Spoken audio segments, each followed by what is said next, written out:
Assalamualaikum warahmatullahi wabarakatuh. Apa kabar anak-anakku sekalian? Pada dan harap semua dalam keadaan baik-baik saja.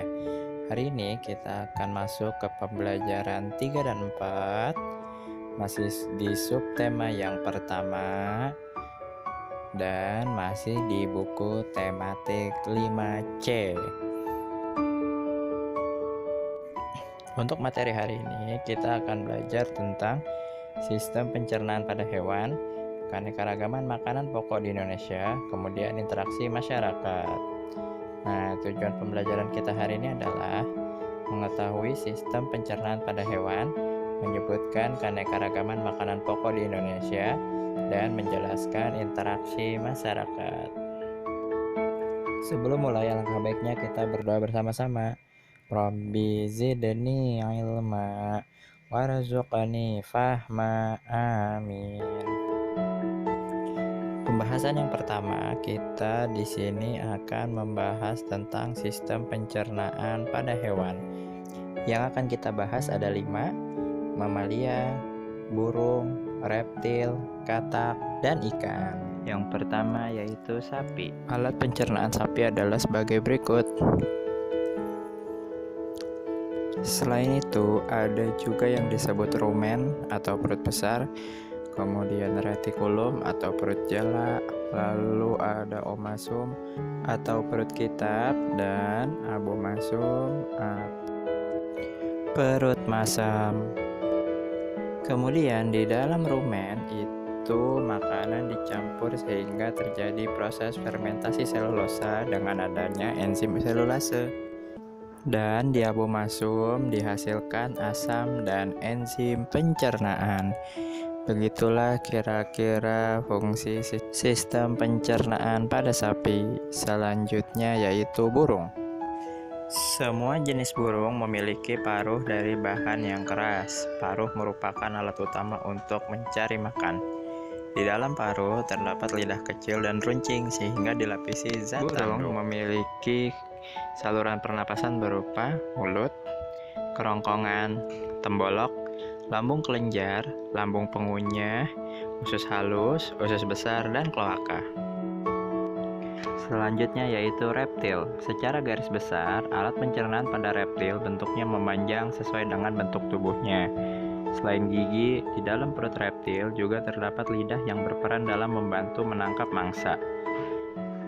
Saluran pencernaan pada tubuh reptil meliputi rongga mulut, kerongkongan, lambung, usus halus, usus besar, dan kloaka. Sedangkan kelenjar pencernaan berupa hati, empedu, dan pankreas. Yang ketiga, kita punya amfibi atau katak. Saluran pencernaan makanan pada katak meliputi bagian mulut, kerongkongan, lambung, usus, dan kloaka. Lidah katak sangat panjang, bercabang, dan dapat dilipat ke belakang. Permukaan lidahnya berperekat sehingga membantu untuk menangkap mangsa. Di dalam rongga mulut terdapat kelenjar yang menghasilkan ludah untuk membantu menelan mangsa. Di dalam lambung, makanan dihancurkan dan dicerna secara kimiawi. Sementara itu, sisa makanan dikeluarkan melalui lubang kloaka. Yang terakhir yaitu sistem pencernaan pada ikan. Saluran pencernaan makanan pada ikan terdiri dari mulut, kerongkongan, lambung, usus, dan anus. Gigi pada ikan berfungsi memegang mangsa dan tidak untuk mengunyah. Lidah ikan terdapat di bagian dasar dan ukurannya sangat pendek, serta keras sehingga tidak dapat digerakkan. Oleh karena itu, lidah pada ikan dapat dikatakan tidak berfungsi. Pada hakikatnya, lidah ikan hanya sebagai lapisan lipatan dasar mulut. Selanjutnya, pernahkah kalian mendengar istilah kalau belum makan nasi berarti belum makan? Padahal di Indonesia ini banyak juga makanan pokok selain nasi. Nah, berikut adalah beberapa makanan pokok selain nasi. Yang pertama yaitu jagung. Jagung memiliki kalori yang tinggi, kemudian kaya vitamin dan mineral, dan juga mengandung antioksidan yang bagus untuk tubuh. Nah, jagung biasanya dikonsumsi di berbagai masyarakat yang ada di Madura, Nusa Tenggara Timur, Sulawesi, dan Jawa Tengah. Nah, yang kedua yaitu makanan yang tidak asing lagi bagi kita, yaitu singkong. Makanan yang biasa dijadikan keripik ini adalah makanan tinggi serat dan berkarbohidrat, sehingga ketika kita makan singkong itu berasa kita sudah makan dengan kenyang.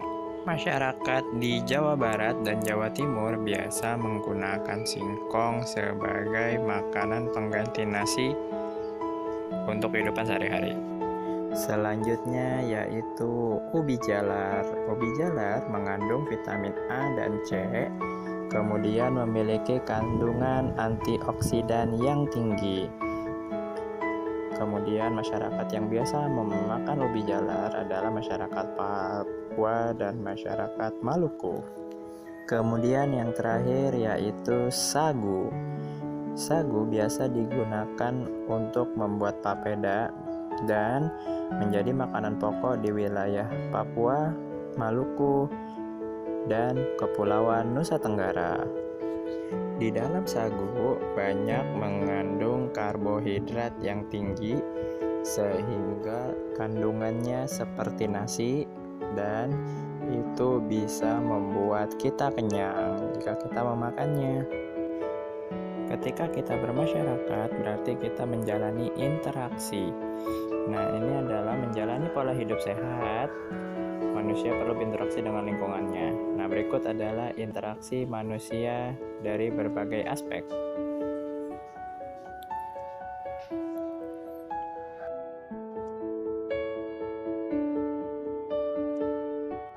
Kesimpulan untuk hari ini.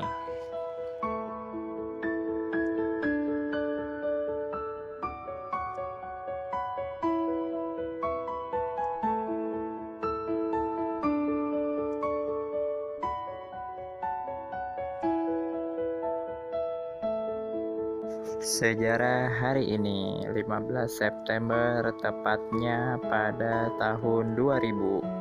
Pesta olahraga terbesar di dunia, Olimpiade, diselenggarakan dan dibuka pada tanggal 15 September 2000 di Sydney, Australia.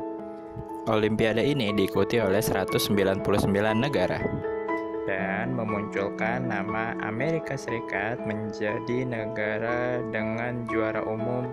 Indonesia meraih 1 emas dari cabang bulu tangkis yang diraih oleh ganda putra kita, yaitu Chandra Wijaya dan Tony Gunawan.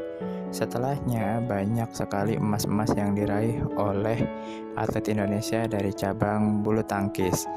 Berikut adalah daftar pemenang medali emas pada Olimpiade dari tahun 2000 hingga tahun 2016. Untuk menjadi pahlawan tidak harus mengangkat senjata. Dengan cara mengharumkan nama Indonesia, kita sudah menjadi pahlawan. Tugas untuk hari ini: kerjakan mahir tematik 5C halaman 5. Lalu kemudian tugasnya dikirim kepada Dan ya. Terima kasih.